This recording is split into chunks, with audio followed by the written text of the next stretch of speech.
feels like home, because when we came, we had practically nothing, and some seeds were planted, and then I see the progress. I see a nice temple here. I see a manor that George Harrison gave us outside of town. I see little children that weren't children now growing up. I see bright-faced devotees. I see seeds that we planted being manifest, singing in the streets. At first, we didn't do that. So I'm very happy, and I always liked it here. When I first arrived in Britain, I had a piece of paper and it dropped. And the man next to me said, "Sorry." And I'm thinking, this is really an empathetic group of people, that he's sorry that I dropped the paper, and he picked it up. And then I asked him for directions, and he took me. So this was a sign of not everybody, but in general, some civilized people. I've always liked it here. Coming back again, it's very enlivening, especially on Radharani's appearance day. She's the soul of compassion. She's Krishna's partner. You see Radha Krsna. But compassion is very important, and she's the one who's compassionate. Even my guru, I'll tell that story, he was teasing me, but he said, if I don't forgive you, Krishna will. But if Krishna doesn't, Radharani certainly will.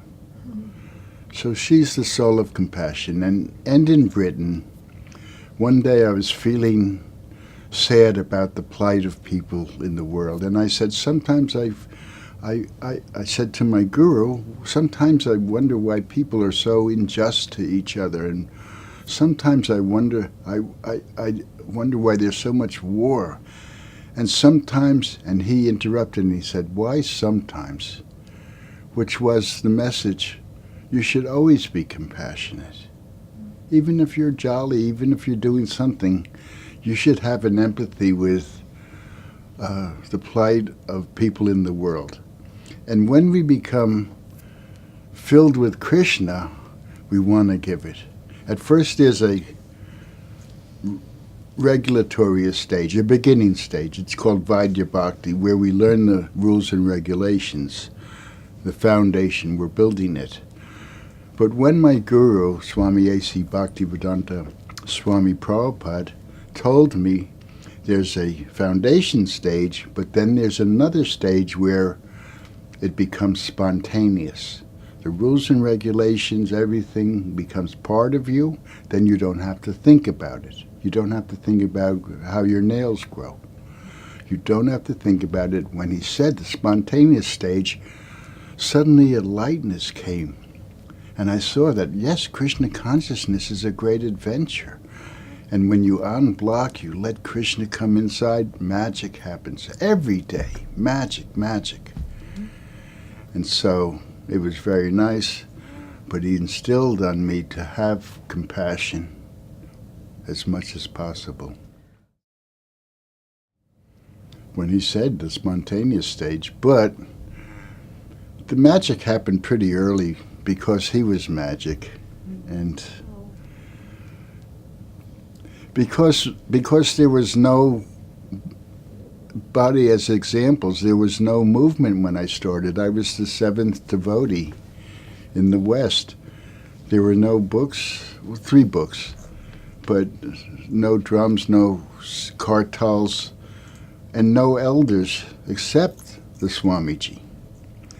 But the Swamiji was enough. In San Francisco, we were studying Zen Buddhism, Japan, African, Native American sensibilities, spiritualities, but we wanted a Swami, and he came and he was the Swami. He was delightful, he was charming, he was fun, but he also told that these boys and girls have been able to leave their hedonistic, pleasurable ways because I brought them the Vedic system. But we didn't know he was doing that. He did it. And he instilled in us. So when we were walking early in the morning, there were some ducks. And some devotee said, "Get out of the way, the Swami's walking." And I thought, these ducks, it's their habitat. They were here before us. It's a little audacious. And the ducks were waking up and quack, quack. And the Swami looks over and says, "As you were thinking the ducks are disturbing us, they are thinking we are disturbing them." So at that point I saw this compassion. I saw that he was able to look into every living entity's heart. Later he said, "We don't even kill an ant. That is love." So I saw these things and I marveled at them, and there was lessons, different lessons, and that's how the spontaneous stage manifested.